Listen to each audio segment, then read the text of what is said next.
Canal del Congreso, el canal de la Unión, presenta.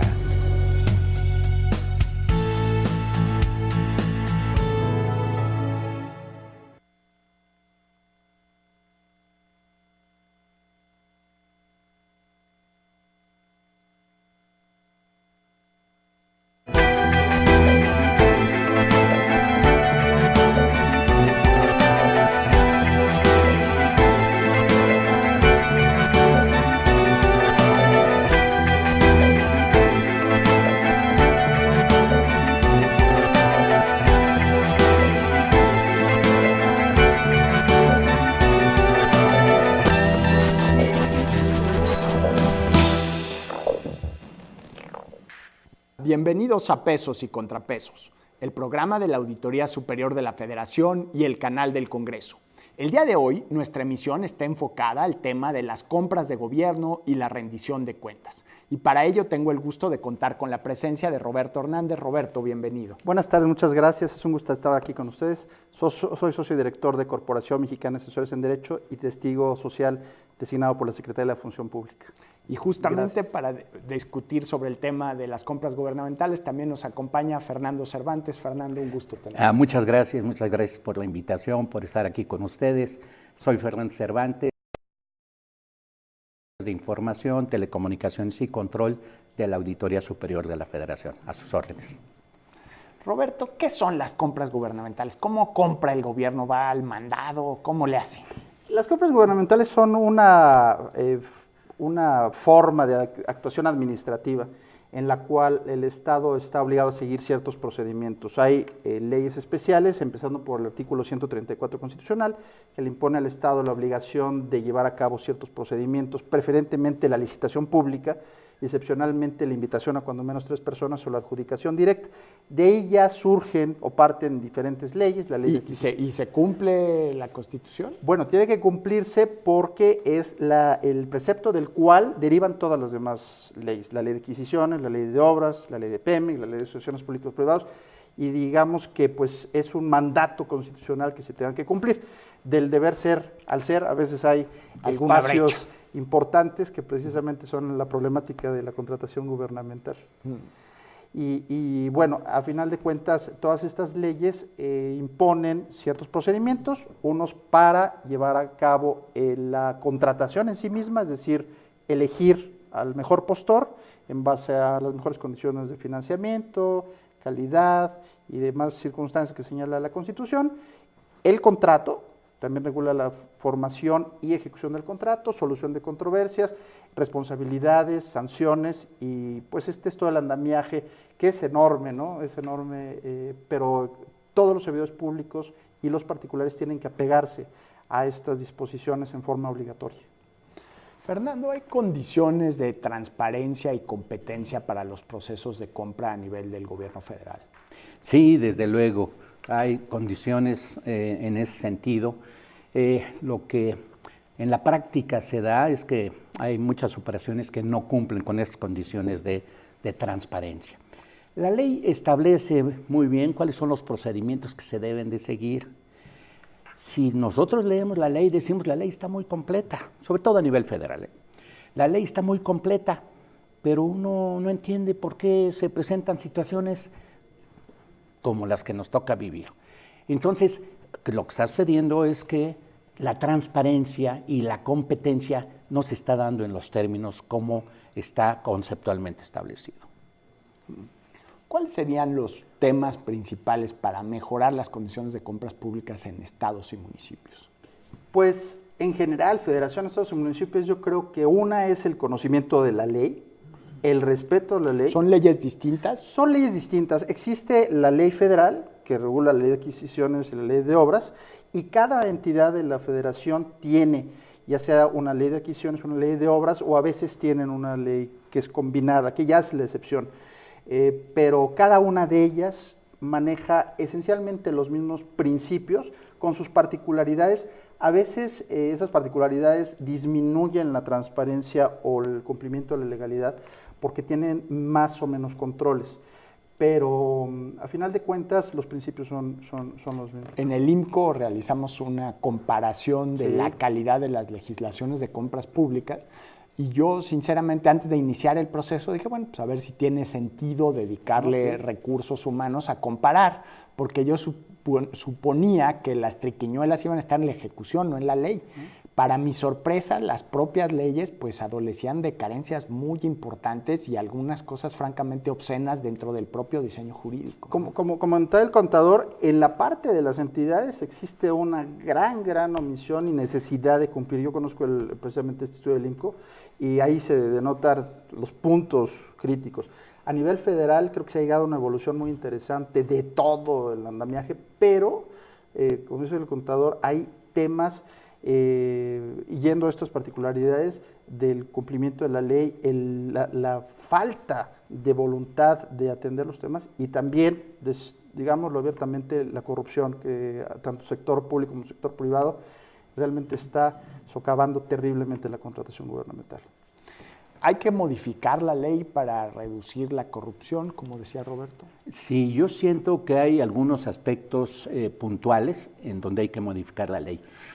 A nivel federal, como mencionaba, aparentemente la ley se ve muy completa. A nivel estatal, como cada uno de los estados tiene su propia legislatura, las disposiciones en cada uno de ellos, en algunos casos hay temas así como se mencionaban, de caricatura, aberrantes. Yo recuerdo por ahí que hay un estado en donde se dice que en caso de ayuntamientos, bueno, pues en caso de emergencia se pueden dar los contratos a sus familiares. Y está establecido en la ley. Entonces, y no especifican qué es una emergencia, ¿no? Sí, entonces, bueno, por eso creo que sí hay que profundizar en algunos aspectos de la ley y actuar en ese sentido, ¿no? Dentro del paquete de la reforma hacendaria, tanto a los ingresos como al gasto, el Ejecutivo Federal sacó la iniciativa de recentralizar las compras de medicinas a los gobiernos estatales, de quitarles esta facultad. ¿Cuál es tu perspectiva? ¿Es un hecho positivo para el ejercicio del gasto público? ¿Es una regresión del federalismo? Todo lo que son las compras consolidadas o concentradas tienen una ventaja de economía de mercado. O sea, tienen una economía de escala muy interesante porque efectivamente se logran, pues no solamente un mejor precio, sino que a veces los licitantes daban diferentes condiciones y a veces era ilógico porque se daban precios diferentes. Sin embargo, hay una particularidad desde el punto de vista del sector privado que es complicada, que es que a veces no se atienden las características de distribución, entrega y particularidades en cuanto a cada punto en el que se tiene que cumplir. Yo creo que tiene sus partes buenas y sus partes malas. Efectivamente, la parte buena creo que es para el Estado el ahorro que se puede dar ante un solo procedimiento que genere unas solas condiciones y ante una compra grande el permitir precios pues más convenientes para el Estado. Ahí los retos va a ser la distribución, ¿no? Porque no es lo mismo llevar una aspirina al centro del Distrito Federal que ponerla en la Sierra de Guerrero. Así es, y ellos tienen que definir los costos y nivelarlos, y a veces pues no es tan fácil, ¿no? No es tan fácil hacerlo y pues lo deseable es que se cumplan siempre los objetivos de las compras. Estamos a punto de irnos a una pausa, Fernando, pero me gustaría anticiparte la pregunta para el siguiente bloque sobre las mejores prácticas gubernamentales para compra de gobierno. Hemos visto ya justamente tu área en la Auditoría Superior de la Federación con nuevas tecnologías de la información, estas subastas a distancia y nuevos mecanismos que han tenido tanto en México como en otras partes del mundo mucho éxito en el ejercicio eficiente de los recursos públicos. Estamos en pesos y contrapesos. Vamos a una pausa, estamos platicando sobre los procesos de compra gubernamental y la rendición de cuentas. Acompáñenos de vuelta.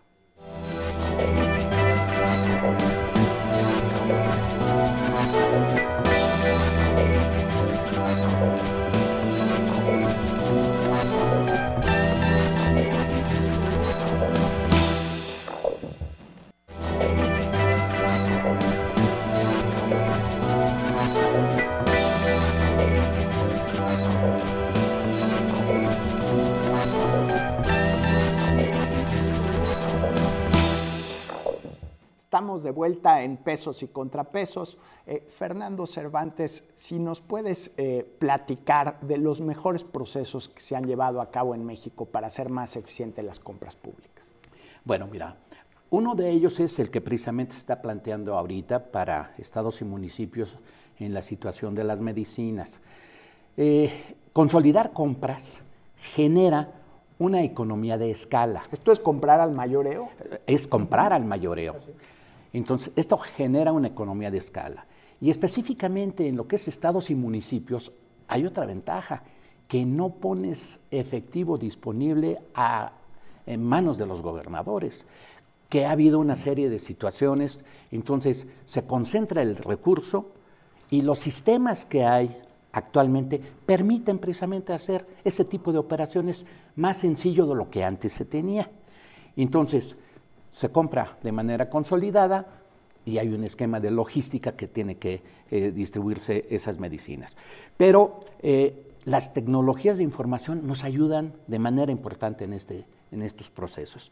La otra situación que es muy, muy importante es el de verdaderamente utilizar ya las herramientas como Compranet y otras herramientas que se están desarrollando para manejar información en diferentes bases de datos que sea pública, en donde se estén registrando las licitaciones, los participantes, se tenga información en tiempo real y que todo el mundo tenga acceso a ellos. Compranet no está, digamos, como en la punta de lanza de la modernidad tecnológica, ¿no? Fue bueno en su momento y luego se quedó atrás. Desafortunadamente, sí se quedó atrás.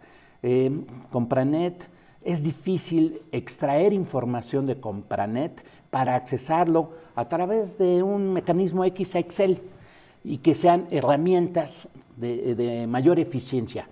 No se puede hacer. No es amigable para el ciudadano. No es amigable para el ciudadano. La otra situación, Compranet no tiene o no tenía un registro histórico de todas las transacciones que venía haciendo. Ya se está haciendo y tengo entendido que se le están haciendo algunas mejoras. Pero las tecnologías de información nos permiten tener información que antes no nos imaginábamos. Por ejemplo, tener información internacional de diferentes productos que están en diferentes mercados con los precios en su momento, pues lo que sucede ahora es que se habla mucho de que se tienen que hacer estudios de mercado, pero en realidad el mercado no define un precio de un producto. Lo único que se hace, pues, los diferentes proveedores fijan sus precios y el comprador dice, bueno, ya tengo un estudio de mercado, pero en realidad eso no es un estudio de mercado. Las nuevas herramientas de tecnología, no nuevas, las actuales herramientas de tecnología informática permiten elaborar documentos, informes de esas características. Tenemos que aprovecharlas, tenemos que estructurarlas bien para el mejor uso de la ciudadanía. Roberto, tú has fungido de testigo social en varios procesos de compra y asignación de contratos públicos. Platícanos qué es un testigo social y qué es lo que haces en este tipo de ejercicios. Un testigo social es la figura que hace algunos años creó Transparencia Mexicana. Originalmente tiene un antecedente curioso, era como una teoría de juegos, ¿no? Incorporar a un tercero al procedimiento para ver cómo reaccionaba. Romper un poco los equilibrios. Pero después se incluyó en la normatividad, en la ley de obras y la ley de adquisiciones, y se establecieron facultades o funciones expresas a los testigos sociales. Es una persona física o moral independiente al proceso que tiene experiencia en esta materia y que participa dando su experiencia en el proceso en lo que se refiere a la convocatoria, junta de aclaraciones, los procesos de presentación de propuestas, hasta el fallo y hasta la celebración del contrato. No tiene nada que ver con la ejecución del contrato. Lo cierto es que es una figura que todavía no se logra entender muy bien. Ha habido una falta tal vez de difusión de ella, pero realmente el testigo social que se compromete con el procedimiento tiene una función importante porque, por ejemplo, las preguntas que no se contestan adecuadamente o la intención de la entidad de llevar a cabo algo en contra de la normatividad, el testigo social tiene que imponerse y en cuanto a decir, bueno, señores, esto no es conforme a la normatividad, no tiene voto ni decisión. Es como un defensor del interés público. Pues propiamente lo que tiene que hacer es señalar en su reporte qué ha sido lo que se ha desviado de la normatividad. No se puede decir que es un defensor como tal, pero sí tiene que proteger y tutelar que se cumplan todos los procedimientos en forma cuidadosa. Creo que el testigo social realmente cuando quiere llevar a cabo estas funciones es escuchado. Yo he tenido muy buena recepción por parte de las entidades convocantes, he tenido también mis enfrentamientos porque a veces pues no tienen algunas prácticas que definitivamente no son las adecuadas, pero yo creo que el simple hecho de que alguien externo les diga esto y esté en la posibilidad de decir que no está siendo cumplido por la ley, yo creo que sí le da un peso interesante al procedimiento en beneficio de la entidad como responsabilidad de servidores públicos y a los licitantes también para que tengan seguridad jurídica en sus contrataciones.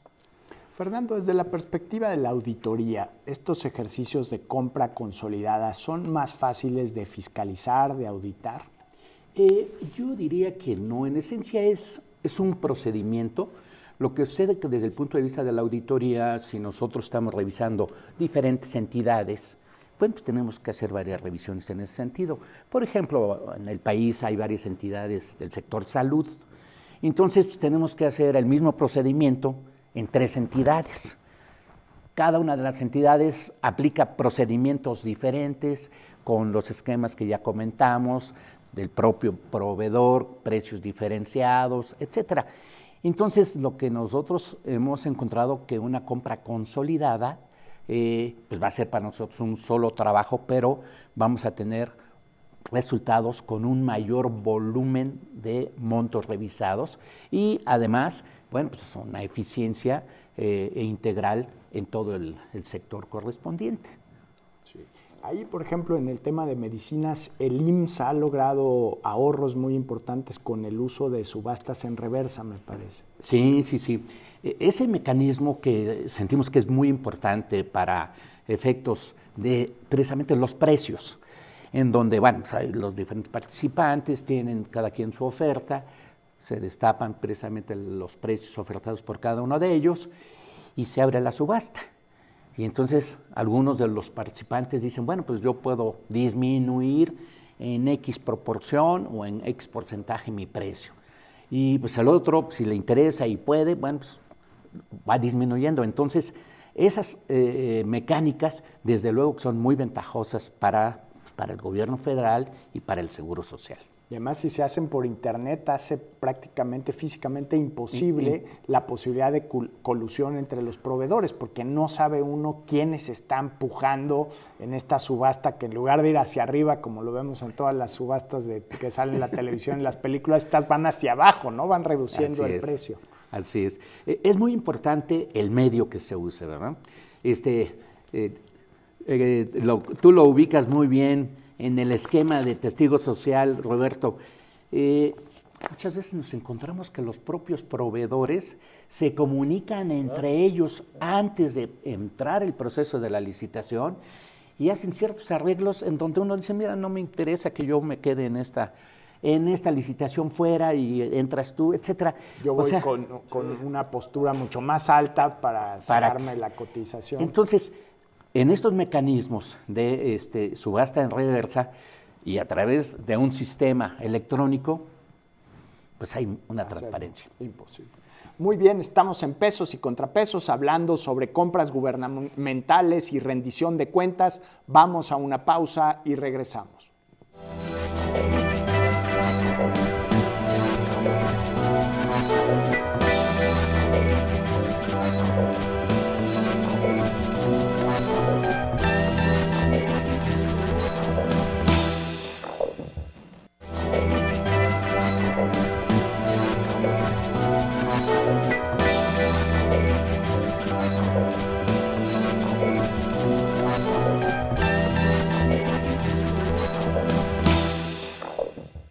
Estamos en Pesos y Contrapesos con el tema de compras gubernamentales y rendición de cuentas. Roberto Hernández, si nos pudieras platicar cuáles son las principales áreas de opacidad en el gobierno federal o que tienen más retos, ya sea dentro de la administración pública o en órganos externos como puede ser Pemex y Comisión Federal de Electricidad. Yendo en el orden de los procedimientos, yo creo que uno es el tema de las investigaciones de mercado. Creo que la forma en que se hacen hoy en día es realmente terrible porque no hay una investigación. Además, los licitantes futuros siempre disfrazan los precios para que se manejen ciertas condiciones. El tema de las bases de licitación o la convocatoria, como se llama ahora, en la que a veces está destinado, encaminado a ciertos sujetos. Las juntas de aclaraciones. Las juntas de aclaraciones creo que todavía no ha logrado entenderse por parte de la administración pública qué propósito tienen, y también a veces son parte de abuso de los licitantes. Ya hay dos puntos importantes. Uno, la evaluación de puntos y porcentajes, que parecería que tiene una gran forma de beneficio, pero llega a generar importantes complicaciones en cuanto a la evaluación, porque deja cierta discreción. Y un punto que nos preocupa altamente el día de hoy es, al existir la virtual desaparición de la Secretaría de la Función Pública y al quedar los titulares de las auditorías a cargo y ser nombrada por los titulares de dependencias y entidades, hay una situación en la que realmente se están convirtiendo en juez y parte para efectos de temas de conciliaciones e inconformidades. Es un tema que actualmente está siendo ya puesto a consideración de diversas organizaciones. Y ¿aquí habría que mejorar la ley? Pues realmente lo que sucede es que modificaron la Ley Orgánica de la Administración Pública Federal y pues sí le dieron a las entidades y dependencias la facultad de tener sus propios órganos de auditoría, pero al parecer esta modificación en la cual, pues siendo antes que el secretario de Función Pública nombraba al titular de los órganos internos de control, y hoy en día el titular de dependencia nombra al titular del órgano interno de control, pues no genera las mismas situaciones de equilibrio e imparcialidad. Y creo que ese es un tema importante porque todo el mundo quería que desapareciera la función pública, pero ahora que desapareció, como dicen, ¿y ahora quién podrá defendernos, no? Sí. Y realmente creo que es un tema que debe de cuestionarse porque las mismas gentes de los órganos internos de control se están viendo en un conflicto de intereses. Ellos mismos tienen que resolver cuestiones que pueden atentar en contra de los propios intereses de las dependencias y entidades cuando no es la función. Yo creo que ahí es un punto fundamental, que la normatividad y los órganos reguladores sean independientes. Cambiar todo el andamiaje legal, sí. ¿No? Es algo que funcionaba, o la visión inicial, si se consolidaba mecanismos anticorrupción, auditorías externas, y nada más se dio el primer paso y lo demás se quedó hecho en la congeladora. Y como ha quedado todavía inconcluso el efecto de esta reforma, falta de eficiencia, temas de falta de cumplimiento, corrupción, y creo que esto hay que realmente que definirlo, porque si no, la contratación gubernamental va a tener menos confianza en los licitantes y más problemas para los servidores públicos. Fernando, ¿cuáles han sido las principales observaciones que ha encontrado la auditoría en el tema de compras públicas? Mira, el ámbito es muy variado, muy disperso, por todos los temas que tenemos que revisar. Pero, por ejemplo, yo te puedo ubicar ahora en los esquemas de tecnologías de información. En los temas de tecnologías de información, lo que nos hemos encontrado, en el tiempo que ha transcurrido, es que desde hace varios años, pues nadie revisaba las tecnologías de información, las adquisiciones de tecnologías de información. Ahora estamos nosotros empezando con ese trabajo. ¿Qué hay en muchas de estas cuestiones? Bueno, nos estamos encontrando, por ejemplo, hay contratos marco. Pero esos contratos marco que en un momento dado pudieran ser de gran beneficio y muy ágiles para la adquisición de diferentes componentes de la tecnología informática. Ya como machotes de contrato. Son machotes de contrato, o sea, diferentes proveedores establecen un contrato marco con la Secretaría de la Función Pública y todos los demás llegan y compran bajo ese mismo elemento. Nosotros lo que hemos analizado es que en lo que corresponde al software, a las licencias, pues puede que funcione. un contrato marco, pero en lo que corresponde al hardware, lo que se genera es un monopolio de un proveedor. Y hay la evolución tecnológica, los equipos están cambiando constantemente y hay nuevas tecnologías y resulta que alguien que tiene un contrato marco por un periodo X, pues es el que todo el mundo puede acudir sin tener que desarrollar. Y se vuelve monopolio porque el contrato trae unas especificaciones técnicas que solo puede cumplir un proveedor. Exactamente, el proveedor que firmó el contrato marco. Entonces, bueno, estamos encontrando situaciones de ese tipo. Hay otro tipo de situaciones, hay infinidad de proyectos que se inician, se pagan y el resultado no lo ve uno. ¿Y en dónde está el sistema? ¿En dónde está el beneficio de tal proyecto que iba a generar X? No hay. Entonces, son de los principales problemas que hay en los esquemas de tecnología, independientemente de muchas otras cuestiones, ¿no? Algo que también debemos estar muy conscientes en respecto a lo que es tecnología y competitividad, bueno, pues casi todo lo que nosotros estamos comprando a nivel país, pues es importado. Nosotros no tenemos productos nacionales que en un momento dado no puedan... No generamos software o hardware. No generamos mayormente.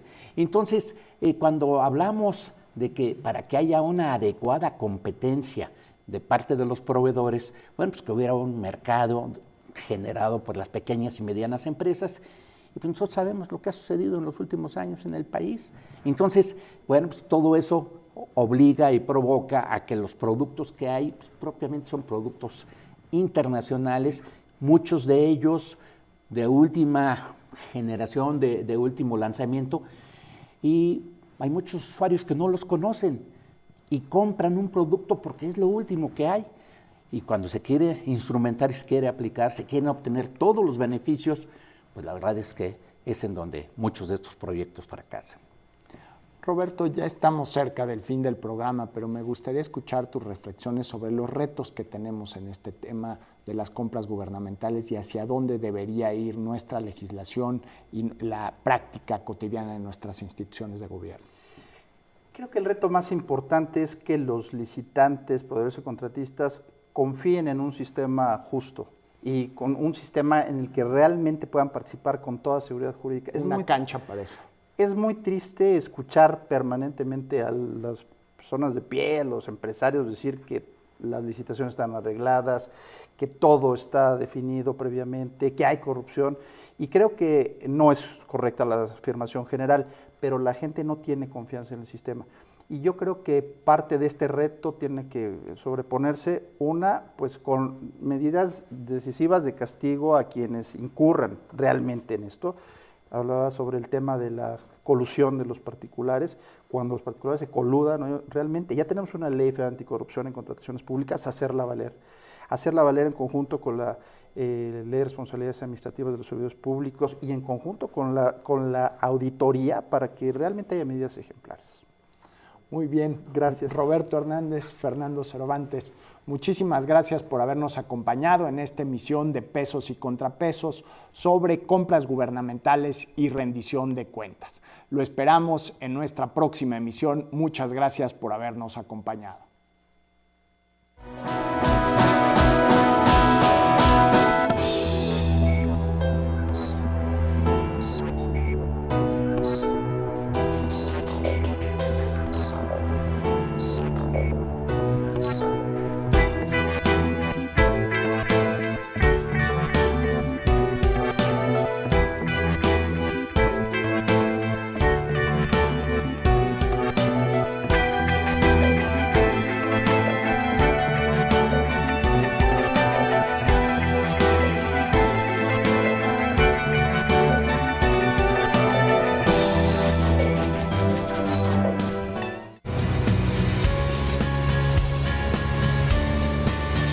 Canal del Congreso, el canal de la Unión, presentó.